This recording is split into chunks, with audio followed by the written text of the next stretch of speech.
તો ગણેશ મંદિરમાંથી ચૂપચાપ ઉપાડી લાવો આ ગુપ્ત વસ્તુ.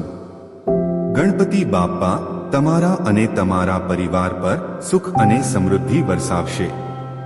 તો વહાલા મિત્રો, ધૂમધામથી ગણેશજી બધાના ઘરમાં બિરાજી ચૂક્યા છે. તેમજ પંડાલોમાં પણ વિઘ્નહર્તા દુઃખ દૂર કરવા આવી ચૂક્યા છે. હવે પ્રથમ પૂજનીય ભગવાન શ્રી ગણેશની પૂજા કરવામાં આવશે. મિત્રો, જો તમે ગણેશ વિસર્જન પહેલા ગણેશ મંદિરમાંથી આ ગુપ્ત વસ્તુ ઉપાડી લાવશો તો તમારા ઘરમાં દરેક મનોકામના પૂર્ણ થશે. સનાતન ધર્મમાં કોઈ પણ શુભ કાર્યની શરૂઆતમાં સૌથી પહેલા ભગવાન ગણપતિની પૂજા કરવામાં આવે છે. ધાર્મિક માન્યતાઓ અનુસાર ગણેશ પૂજા તમારા બધા ખરાબ કાર્યોને સફળ બનાવે છે. જો તમે વિઘ્નો દૂર કરનાર ભગવાન ગણેશને પ્રસન્ન કરશો તો તમારા મોટા ભાગના દુઃખ અને સમસ્યાઓ આપોઆપ દૂર થઈ જશે. ભગવાન ગણેશના આશીર્વાદ મેળવવું મુશ્કેલ કાર્ય નથી. ગણેશજીને પ્રસન્ન કરવા માટે તમારે તેમને તેમની મનપસંદ વસ્તુઓ અર્પણ કરવાની છે. તેઓ સરળ વસ્તુઓથી પણ અત્યંત સંતુષ્ટ છે, જે તમે સરળતાથી મેળવી શકો છો. આ વસ્તુઓને સાચા હૃદય અને ભક્તિ સાથે અર્પણ કરીને તમે ભગવાન ગણેશના આશીર્વાદ મેળવી શકો છો અને તમારા જીવનમાં સુખ અને શાંતિનો અનુભવ કરી શકો છો. આ વિડીયોમાં અમે તમને જણાવવા જઈ રહ્યા છીએ કે 10 દિવસો દરમિયાન તમારે ગણેશજીના મંદિરે જઈને ગણેશજીને શું અર્પણ કરવું જોઈએ અને ભગવાન ગણેશજીના મંદિરેથી પાછા આવો ત્યારે ત્યાંથી કઈ કઈ વસ્તુ પાછી લાવવાની છે. અને વિડીયોને અંતે જાણીશું કઈ એક ગુપ્ત વસ્તુ છે જે ગણેશ મંદિરેથી અવશ્ય જ લાવવાની છે, જેથી તમારા ઘરે અનાજ અને ધનની કમી ક્યારેય ના રહે. મિત્રો, તમારા જીવનમાં ગમે તેટલી મોટી સમસ્યા હોય, તમને કોઈ પણ બાબતથી દુઃખ હોય, ચારે બાજુથી તમને માત્ર દુઃખ જ મળી રહ્યું હોય, ગમે તેવી મુશ્કેલીઓ આ સરળ ઉપાયથી જ દૂર થઈ જશે. તે પહેલા આ વિડીયોને એક લાઈક કરી દેજો, ચેનલને પણ સબસ્ક્રાઇબ કરજો, કોમેન્ટમાં જય શ્રી ગણેશ જરૂરથી લખજો. વિડીયો થોડોક લાંબો થઈ શકે છે, પરંતુ વિડીયોને અંત સુધી જુઓ જેથી તમને પૂર્ણ માહિતી મળી શકે. અને તે એક ગુપ્ત વસ્તુ વિશે આપણે વિડીયોના અંતે વાત કરીશું. મિત્રો, સૌ પ્રથમ જાણીએ ગણેશજીને પૂજામાં કઈ વસ્તુઓ અર્પણ કરવી જોઈએ તે જાણવું પણ ખૂબ જ જરૂરી છે. 1. શમીના પાન. શમી એક છોડ છે જેનો ઉપયોગ પૂજામાં થાય છે. લોકો તેને એક શુભ છોડ માને છે અને તેને પોતાના ઘરના આંગણામાં લગાવે છે. આ છોડના પાન ભગવાન ગણેશને ખૂબ જ પ્રિય છે. તમે ભગવાન ગણેશને પ્રસન્ન કરવા માટે શમીના પાન અર્પણ કરી શકો છો. તમને જણાવી દઈએ કે ભગવાન શ્રી રામે રાવણને યુદ્ધમાં હરાવવા માટે શમીના છોડની પૂજા પણ કરી હતી. 2. દૂર્વા ઘાસ મેદાનોમાં સરળતાથી મળી જાય છે. આ ઘાસ મોટાભાગે ખેતરોમાં અથવા રસ્તાની બાજુમાં જોવા મળે છે. તેનો રંગ આછો લીલો છે. ગણેશજીને આ ઘાસ ખૂબ જ પસંદ છે, પરંતુ જ્યારે તમે ભગવાન ગણેશને દૂર્વા ઘાસ અર્પણ કરો ત્યારે આ ઘાસ તેમના કપાળ પર રાખો. તેને ક્યારેય પગ પર ન મૂકો. તે ઉપરાંત જો શક્ય હોય તો ગણેશજીની દરેક પૂજામાં દૂર્વા ચઢાવો. પૂજામાં 21 દૂર્વાની ગાંઠ બનાવવામાં આવે છે. આ પછી ભગવાન ગણેશના માથા પર 21 ગાંઠો મૂકવામાં આવે છે. જો દૂર્વાના ઉપરના ભાગ પર 3 કે 5 પાંદડા હોય તો તે ખૂબ જ શુભ માનવામાં આવે છે. 3. ચોખા. હિન્દુ શાસ્ત્રોમાં મોટા ભાગના દેવી દેવતાઓની પૂજામાં ચોખા ચઢાવવામાં આવે છે. જો તમારી કોઈ ઈચ્છા હોય અને તે ઈચ્છા પૂર્ણ કરવા માટે તમે ભગવાન ગણેશને ભક્તિભાવથી ચોખા અર્પણ કરી રહ્યા છો તો તમારી બધી ઈચ્છાઓ જલ્દી પૂરી થશે. જો કે અમે તમને જણાવવા માંગીએ છીએ કે તમે ભગવાન ગણેશને જે ચોખા ચઢાવો છો તે તોડવા જોઈએ નહીં.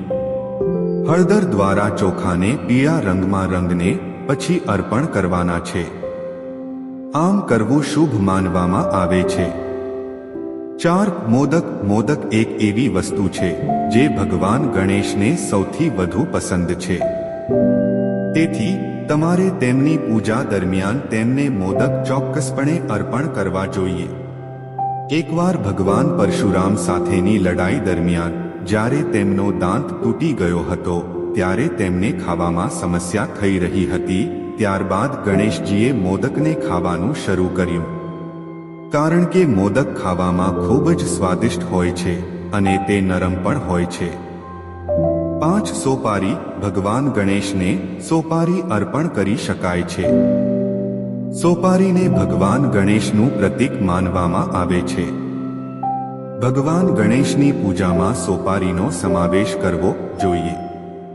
સોપારીને ગૌરી ગણેશનું સ્વરૂપ માનવામાં આવે છે.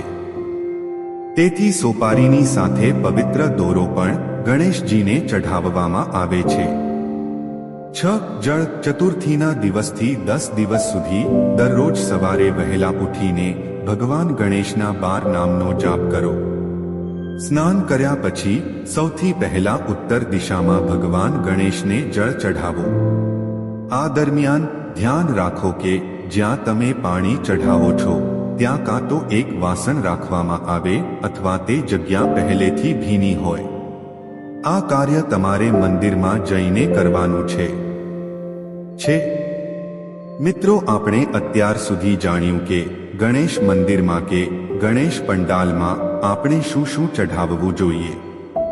મિત્રો, હવે આપણે જાણીશું કે ગણેશજીના મંદિરમાંથી અથવા તો પંડાલમાંથી કઈ કઈ વસ્તુઓ છે જે આપણે ઘરે પાછી લાવવાની છે. જે વસ્તુઓ ઘરે લાવવાથી ધનની પ્રાપ્તિ થાય છે અને ઘરમાં સુખ સમૃદ્ધિ આવે છે. અને તે સૌથી મહત્વની ગુપ્ત વસ્તુ વિશે વિડીયોના અંતે જાણીશું.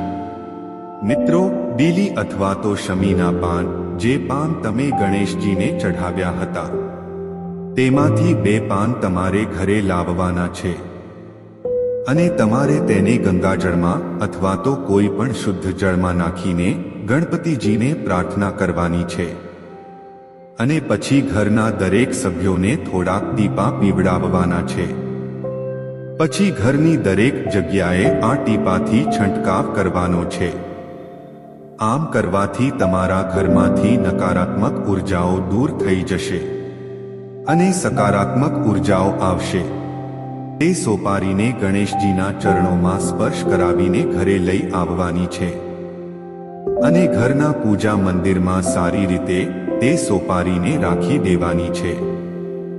હવે જ્યારે પણ તમે ઘરની બહાર કોઈ પણ શુભ કાર્ય કરવા માટે બહાર જવાના હો, કોઈ નોકરી બાબતે હોય, કોઈ બિઝનેસ માટે જતા હો, કોઈ પણ શુભ કાર્ય માટે જતા હો, તો તે સોપારીને 2 હાથેથી વંદન કરીને ભગવાન ગણેશને પ્રાર્થના કરીને જ જવાનું છે. સોપારી એ ગણેશજીનું જ સ્વરૂપ માનવામાં આવે છે. તેને વંદન કરવાથી તમારા બધા જ કાર્ય સફળ થશે અને તમારા જીવનમાં જે કાંઈ પણ બાધાઓ આવી રહી છે તે આ ઉપાય કરવાથી જલ્દી જ દૂર થઈ જશે અને તમને દરેક કાર્યમાં ચોક્કસ સફળતા મળશે. હવે તમે જે દુર્વા ગણેશ મંદિરમાં લઈ ગયા હતા તેની તમારે એક ગાંઠ ઘરે લાવવાની છે અને તમારે એક વાસણ લેવાનું છે. તે વાસણમાં શુદ્ધ માટી નાખીને તેમાં તે દુર્વાને વાવી દેવાની છે. ત્યારબાદ તમારે કોઈ શુદ્ધ જગ્યાએથી થોડી વધારે માત્રામાં દુર્વા લાવવાની છે. તે દુર્વાને પણ તેમાં વાવી દેવાની છે. આમ કરવાથી તમને ગણેશજીના વિશેષ આશીર્વાદ પ્રાપ્ત થાય છે. અને જો દુર્વા વાસણમાં સુકાઈ જાય તો તમે તેને નદીમાં પ્રવાહિત કરી શકો છો અને બીજી દુર્ગા તે સ્થાને વાવી શકો છો. આ પછી તમે મંદિરમાં જે કોઈ પણ પ્રકારના લાડુ લઈ ગયા હતા તેમાંથી પ્રસાદ તરીકે 1-2 લાડુ ઘરે લાવવાના છે. ત્યારબાદ તમારે તે લાડુને ઘરના સભ્યોને પ્રસાદી તરીકે ખવડાવી દેવાના છે. આ ઉપાય કરવાથી ઘરમાં સુખ, શાંતિ અને સમૃદ્ધિ આવે છે અને તમારા ઘરના દરેક સભ્યોની દરેક સમસ્યાઓ દૂર થઈ જાય છે. હવે તે મહત્વની ગુપ્ત વસ્તુ વિશે જાણીએ. તો ગણેશ વિસર્જન પહેલા ગણેશ મંદિરમાંથી એક ગુપ્ત વસ્તુ છે જે તમારે ઘરે અવશ્ય લાવવાની જ છે. તે વસ્તુ તમે કોઈ પણ દિવસે ઘરે લાવી શકો છો, પરંતુ આ શુભ દિવસોમાં જો તમે આ વસ્તુ ઘરે લાવશો તો તમને તેનું શુભ પરિણામ મળી શકે છે. તે કોઈ વિશેષ વસ્તુ નથી, પણ એક સામાન્ય વસ્તુ જ છે, પરંતુ તે તમને ખૂબ જ શુભ ફળ આપશે. તે વસ્તુ છે એક પથ્થર. તમને જાણીને આશ્ચર્ય થશે, પરંતુ આ સત્ય છે. તમારે ગણેશ મંદિરની આસપાસથી કોઈ પણ એક સફેદ રંગનો નાનકડો પથ્થર લેવાનો છે. ત્યારબાદ તે પથ્થરને તમારે ગણેશ મંદિરમાં જઈને ગણેશજીના ચરણમાં સ્પર્શ કરાવવાનો છે. ત્યારબાદ તમારે તે પથ્થર તમારા ઘરે લાવવાનો છે.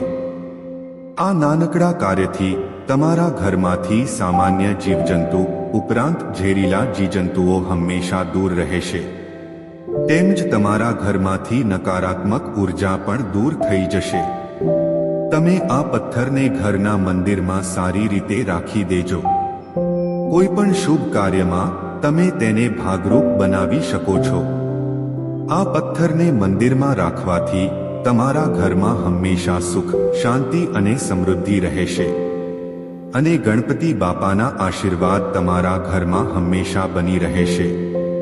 તો મિત્રો, આજની સ્ટોરી કેવી લાગી તે કોમેન્ટ કરીને જરૂર જણાવજો.